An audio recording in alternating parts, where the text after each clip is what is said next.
Welcome to Unlocked, in partnership with The Express, the channel that's the home of common sense and speaks Britain's language. Today's edition of Brexit Unlocked focuses on the 2020 US presidential race, easily the most divisive and bruising election since, well, Brexit. As we approach the final furlong of the race for the White House, it's time to ask the burning question of the day. Which president would be best for post-Brexit Britain, Trump or Biden?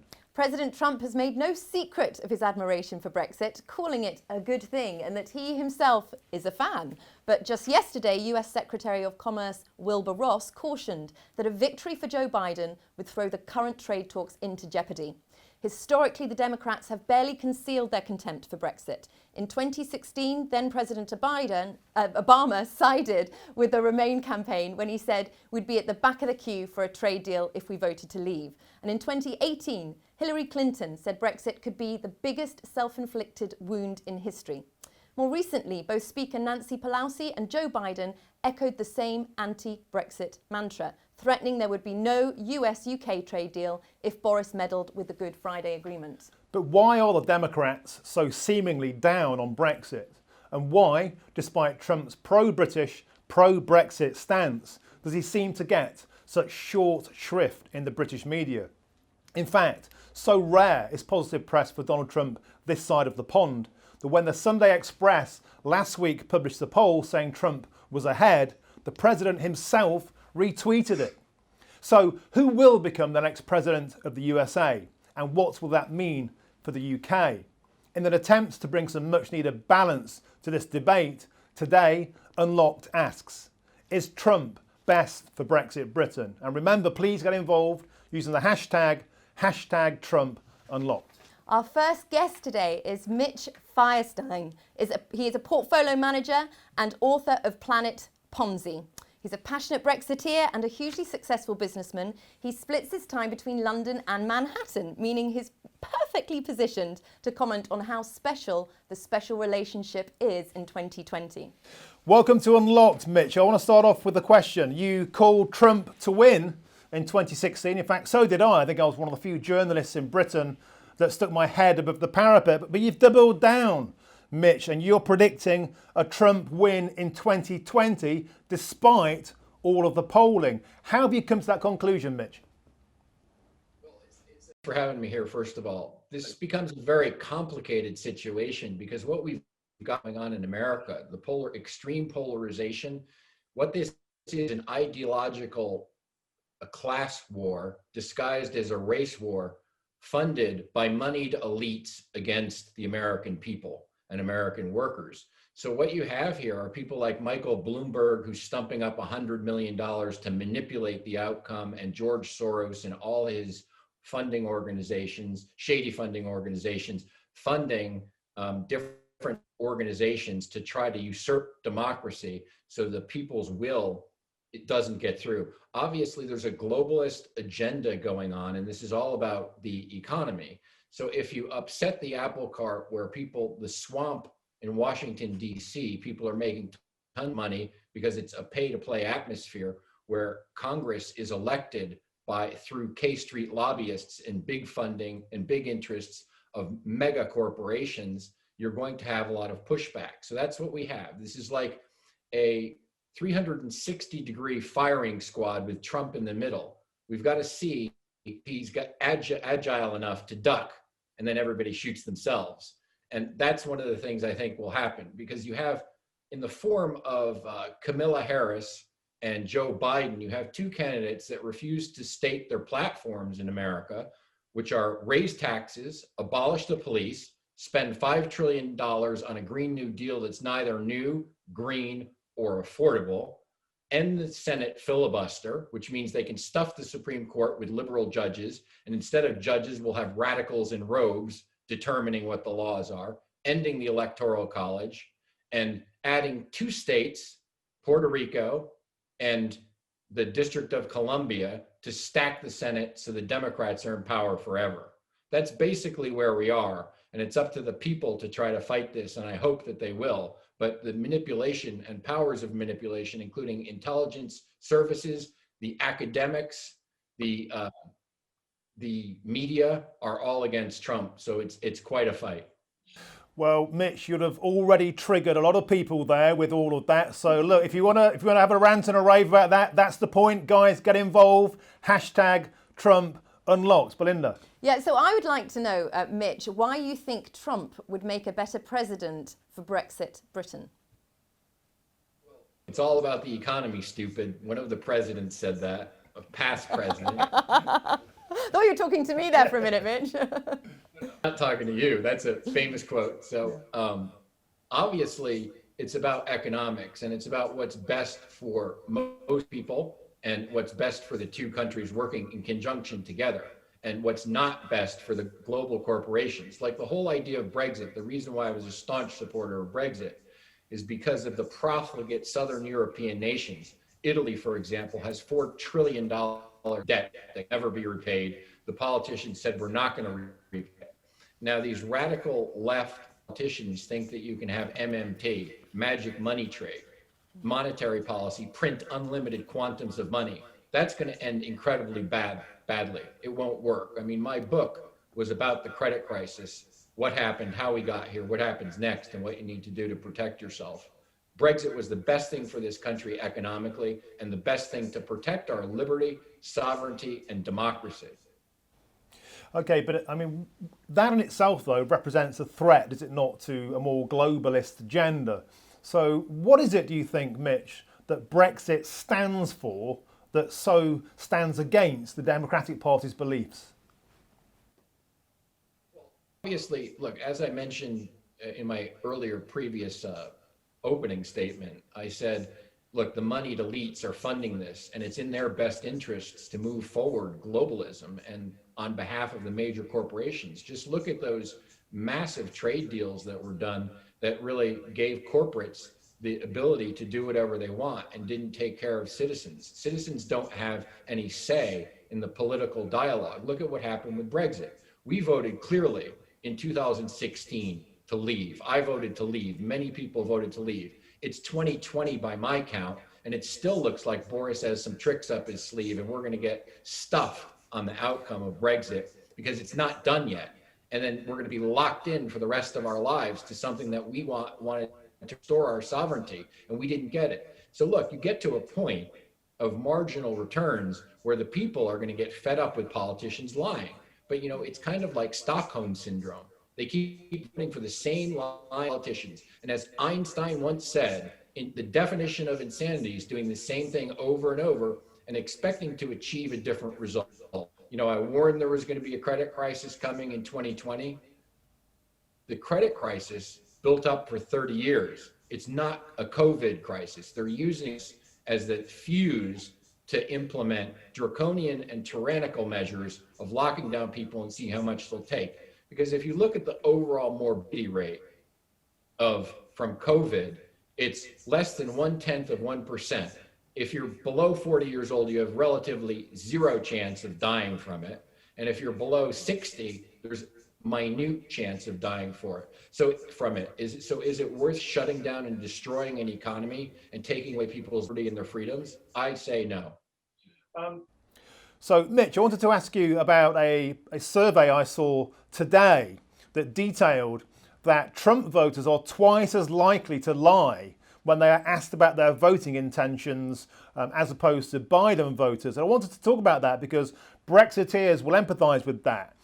When we were asked about how we were going to vote, we were often lying. Why is it that American voters are keeping their intentions so secret this time around? It's because the level of civility has disappeared in society because it's an entitlement society now. And this has happened for 40 years of indoctrination throughout our academic institutions. I mean, I just returned from New York where it's almost impossible to have a civil discussion with anybody. And everybody says to me, my liberal friends, which is 90% of them, and say, oh, your boy Trump. And they always try to blame everything on Trump. So it's blame Trump.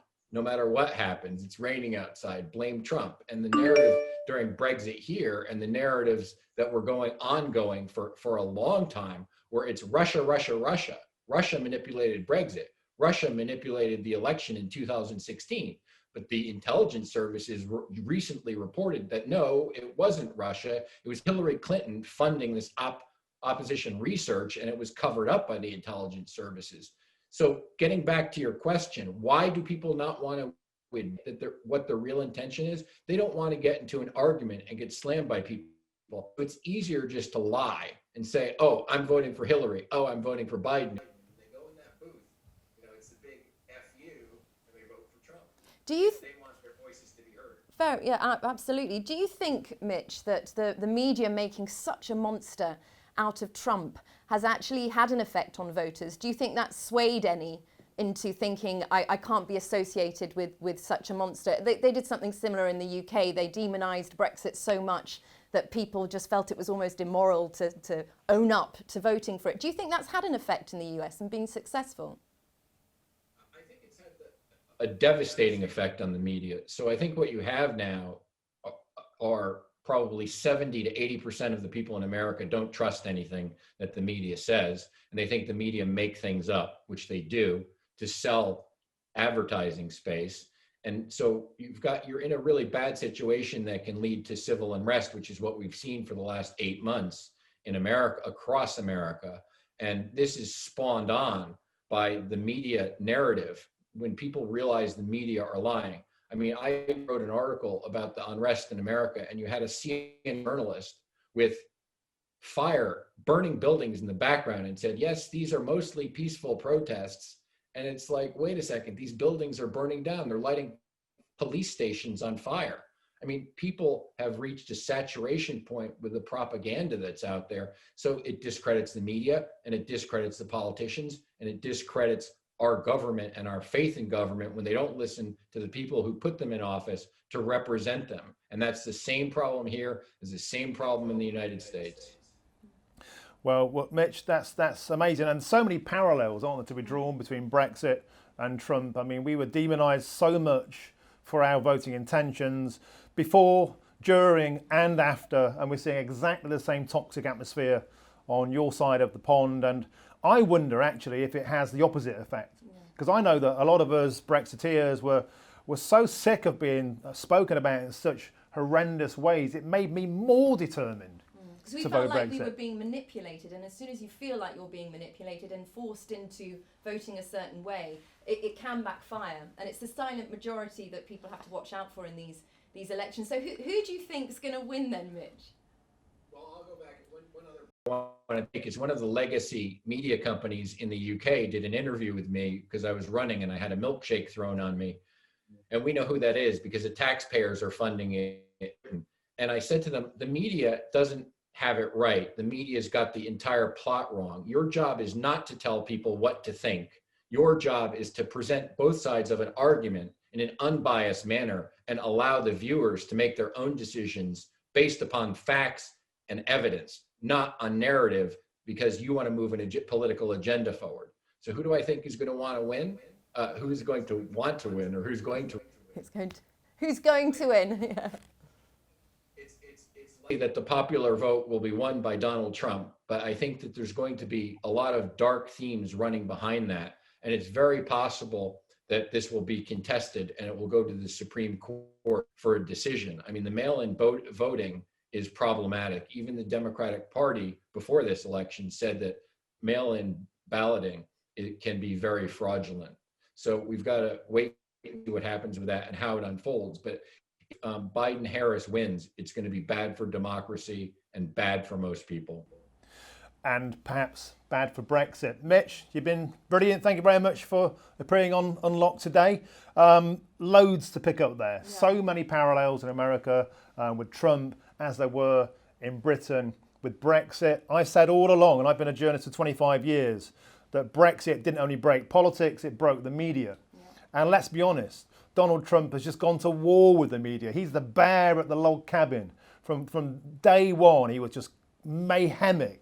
And I don't think they've ever known how to react with him, and they've reacted by attacking back and having such hostility. And as a consequence, who knows where the truth lies anymore? Absolutely. I mean, Trump's successes are very rarely mentioned. What he did was with NATO, for example, attacking the nations who didn't pay their fair share. Now they're paying their fair share. He's had a hugely positive effect on the Middle East, especially with the latest UAE-Israel peace talks that have been going on. He's actually been nominated for a Nobel Peace Prize for that work. But these things are just not picked up, and that's why there isn't that trust in the media, because they don't show both sides. Yeah, there's so much to discuss there. Again, get involved on the hashtag Trump Unlocked. This one I think is going to send them wild. I'm already hearing things on Unlocked today that I haven't heard anywhere in the British mainstream media in the past 4 years. It's almost verboten to have these sort of conversations. We almost feel like the secret police might come knocking in a minute. But anyway, that's the point of Unlock. We're trying to unlock these debates and bring some balance. Shall we move on to our next guest, Belinda? Yes, well, our next guest is the incredible Dr. Pippa Milgram, former economic advisor to President George W. Bush and award-winning author. Her last book, The Leadership Lab, won the Business Book of the Year Award 2019 and the 2020 International Press Award. Wow, Pippa, it's fantastic. Thank you so much for coming on. Your insight into US politics is invaluable to us right now, so we really appreciate your time. You've heard what's been said so far. We'd love to know your take on why the big hitters in the Democrat Party seem to be so anti-Brexit, and what does that mean for the UK if Biden does win?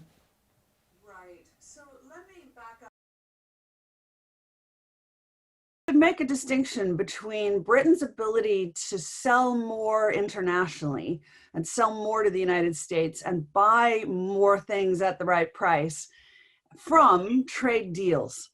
And I know there's a tremendous focus on getting an actual deal, but whoever is elected, I'm not sure the prospects for getting trade deals are very good. And that's to do with internal politics in the United States. It really depends what's the configuration of power between the House, the Senate, and the White House. I think also America's in a period of history where it's very inward looking. It's not very focused on, opening up to the rest of the world, which I have to say, as someone who's worked for conservative presidents, I am actually in favor of free trade, but I'm also in favor of the freest possible movement of capital, goods, people, intellectual capital across borders. Right now, that's not considered a very traditional Republican position, right? It's become, for example, anti-immigration. So what I'm saying is, in Britain's history, Britain used to do much more trade, much more business with the United States than it does today. And the big shift happened when Britain joined the EU. So now as Britain begins to pull out of the EU structures, I am betting they'll do much more business with the United States. But what I'm saying is it doesn't totally depend on having a trade deal. Does a trade deal make it easier?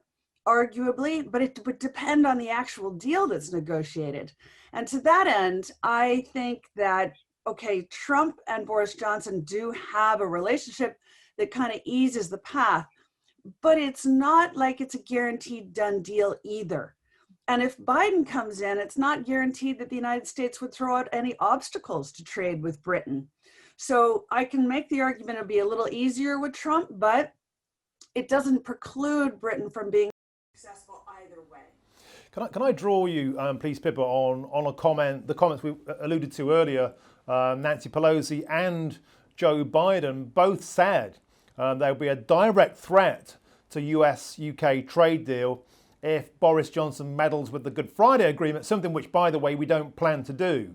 Was that a cynical attempt to attract the Irish vote? Was it just tough talking? Because it went down very, very badly in Britain. And, if you would ask any American politician how they think about that going down badly in Britain, their answer would be, what do I care? Those are not my voters, right? So I think in a domestic context, that was a way of the Democrats saying the president's not taking into consideration other consequences. And also Americans have a special place, not only for the British, but also for the Irish. And the Irish vote in America is typically a Democrat vote. So they're appealing to a domestic audience with a domestic argument. And I don't actually think that it's going to be so influential on what actually happens in Britain. What will matter more is what's going to be the regulatory and tax relationship between the US, the UK, and Ireland. That three-way relationship, I think, is very critical. And I'd be interested to see how the EU feels about Ireland retaining its current regulatory and tax environment, because I think the pressure is on Ireland to raise their taxes and regulatory red tape to be in line with the EU. And most of the Irish would be opposed to that. So they're kind of conflicting sides there. And do you think, Pippa, that there is a feeling among many Democrats that they would like to see a united Ireland anyway, and that this withdrawal agreement that Boris is trying to amend hinders that, and so they're siding with the EU because they quite like the idea of Ireland unifying? Do you think there's much of that going on in the Democrat Party? Driving factor, but I think, look, by getting into the Irish issue, we're moving far away from what Americans are actually thinking about. I think we're giving too much credence to what was thrown into the pot as yet one more reason to oppose Donald Trump. And the real issue is the domestic election and what are those domestic priorities, and the Ireland issue won't be making it into the American press. And so to that end, let's go back to Trump and what he's about, because I think that's what we've got to disentangle. And one of the hardest things about this president is his delivery is often so challenging, so provocative, so obnoxious, frankly, that even people who support his policies find him hard to tolerate. And so there are some of his policies that many Americans do support, and that's why there's such a huge silent Trump vote contingent. I think it's larger this time than it was last time. And one of the categories of that, which is particularly interesting and important to watch, is the African-American voters. And quite often you'll hear the media say, well, the African-American vote will never vote for Trump. Well, first of all, why are we so biased that we say, you would never say the white vote goes one direction, right? The white vote is totally divided. Well, the black vote is divided too in the United States. And we're seeing more and more African Americans quietly leaning behind the president, partly because they like the law and order message, partly because the system has excluded African Americans, which I know as someone who does a lot of public speaking, I don't see African Americans in a lot of audience. I'm like, where is everybody? How is it we can be in this day and age and not have that community more deeply integrated into every aspect of society? Part of the answer is because big corporations didn't hire them. And so they've become entrepreneurs. Now, entrepreneurs, they may not like what the president says, but they don't like the Democrats' message on more regulation, bigger government, higher taxes, more invasive approach. They need to get food in the fridge. And I know as an entrepreneur, that becomes your priority. So I suspect that this race is much tighter than the media thinks. And there is a chance that the president can swing this thing. I'll add one more piece of the puzzle too, which is demographics. There's been a massive shift from the coastlines into the interior, partly because of rising taxes on the coastline, California, New York in particular, but it's just the standard of living you can achieve in the middle is higher. So Arizona, which used to be a traditionally conservative state, now is starting to vote more liberal. So Biden is taking Arizona. It's because the population has changed.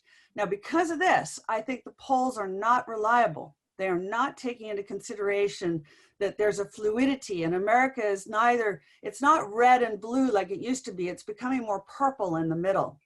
And yeah, you know, again, there are huge comparisons and similarities here between the Trump race and the Brexit race. The black ethnic minority vote was very much weaponized by the Remain camp. There was a feeling, an obligation that you should vote to Remain if you're an ethnic minority. The reality was far different. Afterwards, 1/3 of the ethnic minority vote was to leave, but they were actively suppressed from the debate. It was weaponized, and it's exactly the same that I'm hearing now. Look, Pippa, I'm interested in some of the details of trade deals, how they work, how we currently trade with America, and what increased fluidity and benefits will Britain have being outside of the European Union when we do our trade talks with America. I want to see some optimistic signs we can do a brilliant deal. We've got stuff that we want to sell, you've got stuff that you want to sell, we want to buy your stuff, and vice versa. What's the way forward to a positive trading future? Okay, so let's start with, we've already got a positive trading environment now. What we're talking about is, can we make it better? So what we've got now, let me give you an example. I've been a judge on the Queen's Enterprise Awards for the last 3 or 4 years. And that's been an extraordinary opportunity to look at many British businesses across multiple sectors. And what I saw was 3 or 4 years ago, most of those businesses had their focus entirely on the European Union. But starting about 2 years ago, you could see the shift in the orientation, and they began to sell to the world. We suddenly saw a rise in sales to Africa, to Asia, to China, to Mexico, to the United States. It was a realization that there's a big world out there, and if the EU is not a certainty, then I better be ready for other places. Now, the great news is we live in a moment of history where technology facilitates this. And so you can establish a brand presence from a great distance without having to spend so much money like in the old days. So what I saw were companies that were making everything from bridal gowns to highly engineered electronics to literally homemade jam. And all of them were taking advantage of this world economy, even with all its uncertainty, and definitely selling more internationally. Now, if we get a trade deal with the United States, the key is how much more benefit does it bring than the current World Trade Organization rules, which govern most of global trade as it is and have done for many, many years. And so I think there are advantages, but one of the tricky key points that people don't talk about is trade in goods is easy to deal with because there's a number. You say, okay, if you want to sell, I don't know, a phone, then the tariff rate is 2%, and now we're going to reduce it to 1%. Okay, we have a victory. But in the US and the UK, these are economies that are 70 or 80% services. Services, you can't even begin to negotiate that until you can define what is the service. And that is the thing that all trade deals have fallen down on across the board, internationally, not just in this case. So I would be very keen to see a much tighter focus on how are we going to define services and reduce the barriers to trade in services. And if it wasn't a comprehensive trade deal, but it just addressed that, that would be a landmark for the whole world. And I think the two economies best placed to do that are the US and the UK. And frankly, both the Democrats and the Republicans should have equal interest in hammering that into place, because it would only be beneficial to both sides. Absolutely. So Pippa, rumours are rife at the moment that Boris is going to compromise on a level playing field with the EU. If Britain does go down that road and isn't completely free of the level playing field, how will that affect our trade deal with the EU-US? Will that make us less appealing because we have the same regulatory alignment as the EU? Again, business, I think in the main should want regulatory competition, because that gives them the opportunity to work with what is the most flexible. And I don't mean what is the lowest. And businesses these days are very aware that you don't gain market share by going to the lowest common denominator when it comes to standards. But to have really good standards, you need to be modern with technology. And so there's a big question about whether our EU standards left over from the past, have they kept pace with the way technology is changing? And I would argue probably not. So bottom line is, I think that what we want to push for, whether it's with the EU or with the US, are standards of regulation that are current with modern technology and modern capability. And I don't see that happening anywhere. So that's a thing we need to do. It's not about a nation or a part of the world. It's about a mindset of how to make regulatory arrangements more fluid, more flexible, more in keeping with reality. You know, it's interesting. I just want to try and draw you, if I can. You're being extremely diplomatic. Of course you are. That's your specific skill set. But if we have Wilbur Ross saying a Biden victory would jeopardize the current trade talks, let's be frank. Donald Trump is nakedly pro-Britain and pro-Brexit. Biden is much more of a European. He's often cited he'd rather trade with the EU than Britain. So you could draw from that, surely, that in terms of British self-national interest, Trump would be the better fit. Yeah, but remember, trade deals are not done by the White House. They're done by the Congress. And that's why I said at the opening, what really matters is what's the configuration of the House and the Senate. Because you could have a president who says, I want to do a trade deal, but the House or the Senate says no way. And so this is the key thing, is what's the balance of power, and why should we should be watching the House and the Senate just as closely as the presidency. The other thing that's really interesting is that trade more and more is occurring at the level of cities and provinces or states. And we see this as a global phenomena. The most powerful politicians in America today, it's not the president in the White House, it's the mayors of the cities and the governors of the states.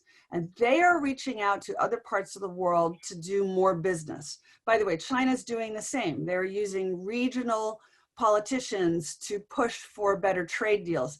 And I would point out that that's working. We see huge Chinese investment coming into places like Birmingham and Manchester. And I think it's a very significant force for good in the British economy. They're investing heavily in the engineering sector, which I think is very strong in this country. And so, again, if we don't get a trade deal, and of course, I would love to see a trade deal because, you know, it's always better to have a freer trading arrangements. But I'm just saying, if we don't, I would be putting a lot of emphasis and energy into the dialogue with American mayors and governors about creating better trade arrangements at that level. And let's not forget, there are states in America that are larger than most nations, right? New York, California, Texas. Frankly, I'm very surprised that we don't see more about trade between Texas and the UK. Isn't that interesting? We haven't, Fastest growing economy in the United States. It's hugely diverse across multiple sectors. Austin, Texas is the new Silicon Valley. Yeah. I think Britain should be part of that. There is hope, even if Biden gets in. Of course, you know, there will still be trade. People have trade all the time without trade deals. So I think the doom and gloom that we get given from the Democrats to the UK isn't necessarily something to really be frightened of. Trade will go on regardless. I did want to ask Pippa, if the result is so close that neither Trump or Biden concede defeat, what's going to happen in the US? What can we expect? Yeah, look, if we look at this election, one outcome is that, and I know this is going to sound controversial, but in one way it doesn't matter, because whoever wins, the other half of the country will hate them. So we already know that half the country will hate the outcome. If somebody actually wins, we know who the winner is. But as you raised earlier, there's a possibility we won't know who the winner is because there'll be a challenge. And there will be a challenge potentially based on this shift into digitization, right? Because remote voting is about digital voting, really. And all of the voting processes in America are different from state to state. So we could imagine a challenge. And then even if we know who wins, it could be that one of the candidates has COVID and is in the hospital, right? I mean, we suddenly have a situation where it looks like half the politicians of Washington and the Supreme Court are all down with COVID. So what would happen if someone was elected, they win, then they go in the hospital and what if they didn't come out? Now we have uncertainty. In other words, Yeah. I think will be contested no matter what the outcome. Pippa Milgram, you've been a fabulous guest. Thank you so much for coming on Unlocked today. And remember out there, if you like what you see, please share, please subscribe, please get in touch, get involved on the hashtag Trump Unlocked. So much again to reflect on there, and I get a great sensation that the special relationship is very much alive. Yes. The election itself is just the biggest pantomime on earth, and I think there are many more dramas yet to come. I mean, who'd have predicted COVID? Who'd have predicted refusing to take part in debates? Who'd have predicted the Terminator, Trump, just coming back? He even said, "I'll be back." Yes, and he is. Yeah. And it's going to go all the way to the wire. This unsureness of how people are going to vote. They're not telling the truth on the polling. It's going to go all the way to the wire. And it's the theatre of it all. I mean, we have it with the UK-EU trade deals. Each side, positions itself as the victor, and the newspapers pick it up, and we don't really know what's going on behind closed doors. And I think whoever gets in, the special relationship will continue. But gosh, it has been nice having a president for the last 4 years that has been very openly pro-British. I have appreciated that. That's true. Now we're going to move on to today's final guest, a most excellent author. Frank Furedi has written 24 books, a sociologist. His new book called Democracy Under Siege is out on October the 30th. Frank very kindly sent me a copy. I've read it. It's absolutely fabulous. And this sums it up. It's for everybody interested in defending democracy against the anti-populist forces of cancel culture. And I think that's going to be everybody watching Unlocked today. Frank, before we get into Brexit, I want to ask you a central tenet of your work, and that is, why is it that populism is so popular even though the media tell us it's evil?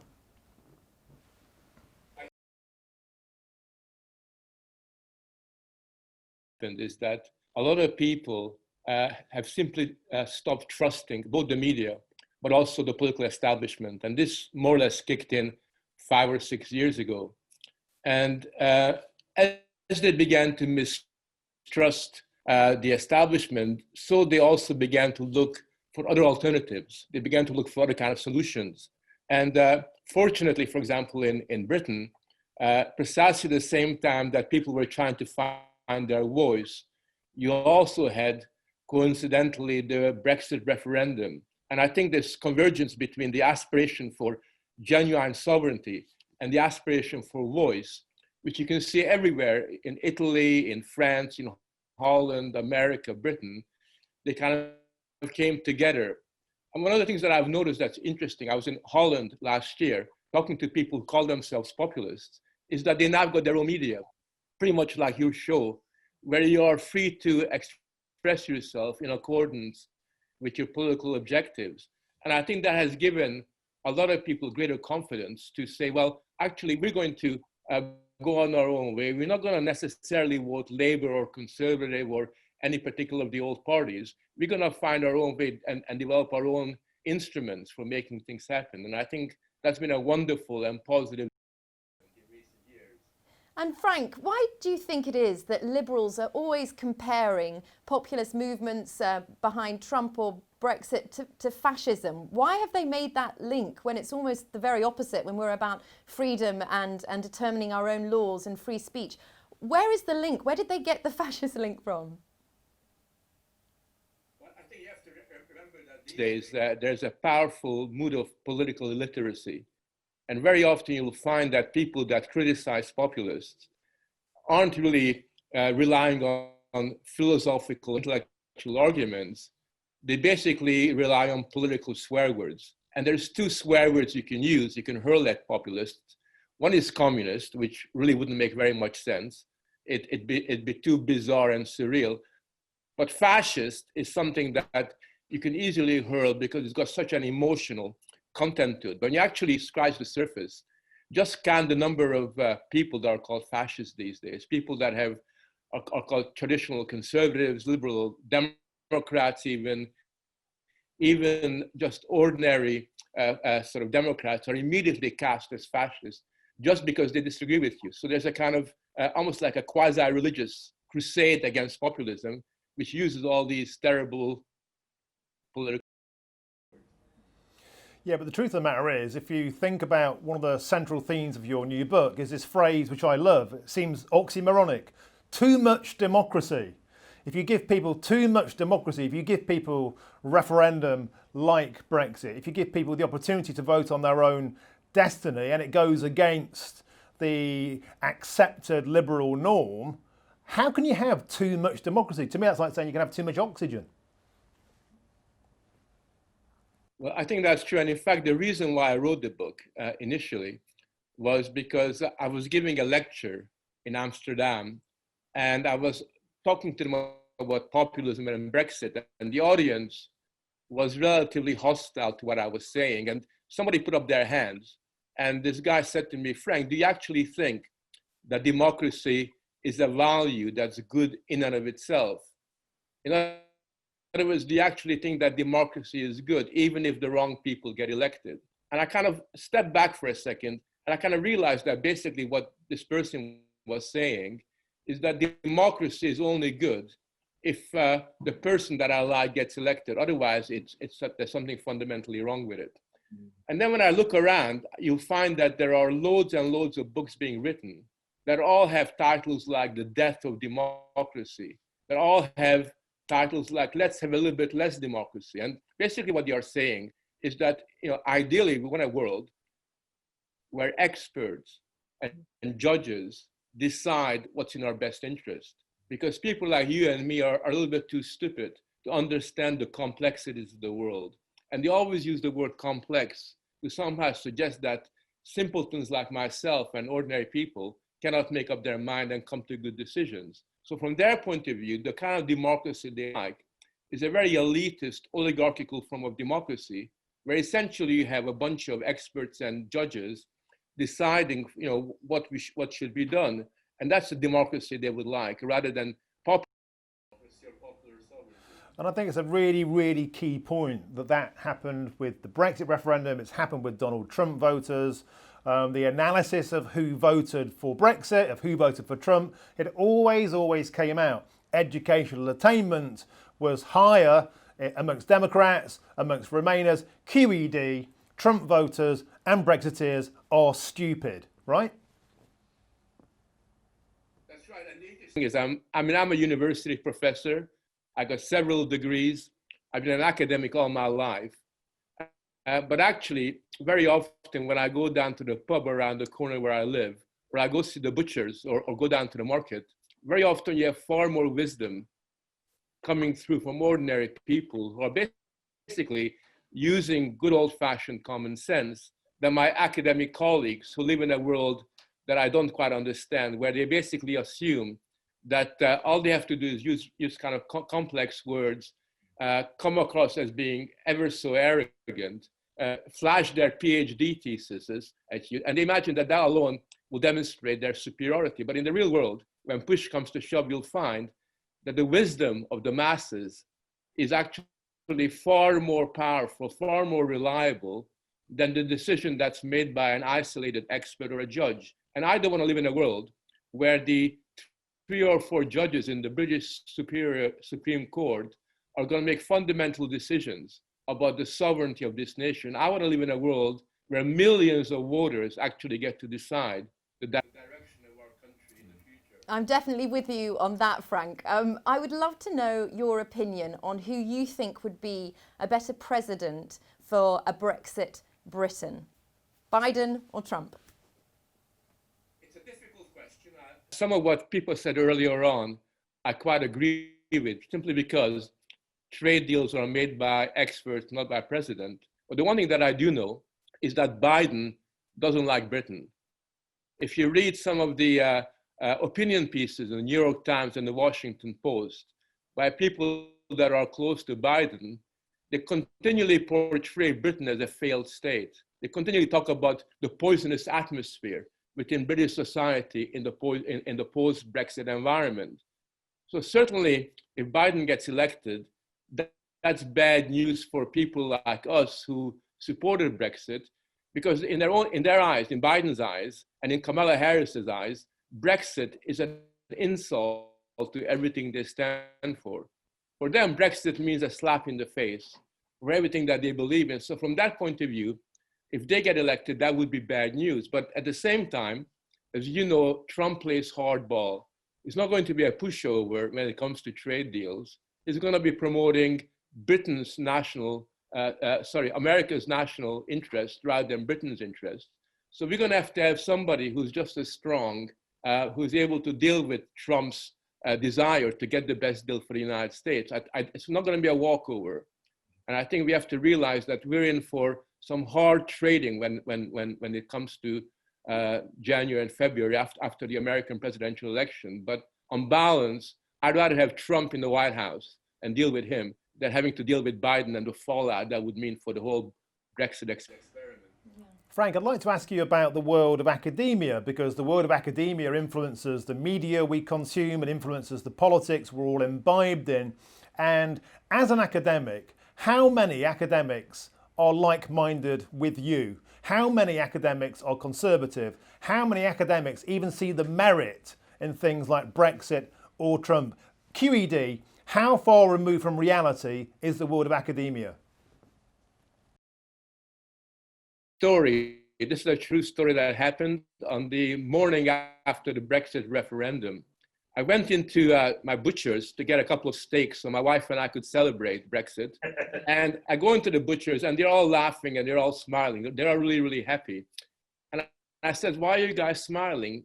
And they said, "Well, because we won the referendum." And the butcher says to me, "How about you? How did you vote?" So I said, "I voted for Brexit."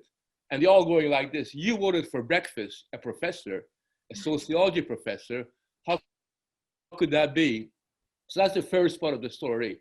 Half an hour later, I go into the university and I go into the senior common room, and it was like going into a clinic. Yeah. Everybody was crying, everybody was upset. I was the only person with a smile on my face. And I always remember the contrast between the butchers and the senior common room. And it seems to me that when it comes to Brexit, in my university, there were 3 of us, just 3 of us. And there were 7 others who were too scared to open their mouth and say they were for Brexit, because if you're for Brexit in an academic circle, you're not going to be the most popular. Well, I think the tears were flowing. Sorry, I was saying the tears were flowing just as much in the BBC studios when Brexit won, that's for sure. And I know that 88% of lecturers in universities in the UK voted Remain. And of course, education's become so politicised now, it's no wonder that we're churning out so many young people who believe in the project and don't question the establishment. It's actually quite scary. Yeah, that is true. Now, the one final question I'd like to ask you, Frank, before I go back to all of the guests, I'm so glad you've all stuck around. I'd like to ask you for your predictions on who's going to win this presidential election. But before we do that, Frank, the final question that we've asked the previous guests, the idea of too much democracy, the idea if Trump wins the popular vote, but then we have this calamity of the postal vote coming in and this legal wrangling going on, that would make it appear to the world that democracy had broken. What will happen to global democracy if this presidential election turns into a complete and utter shambles?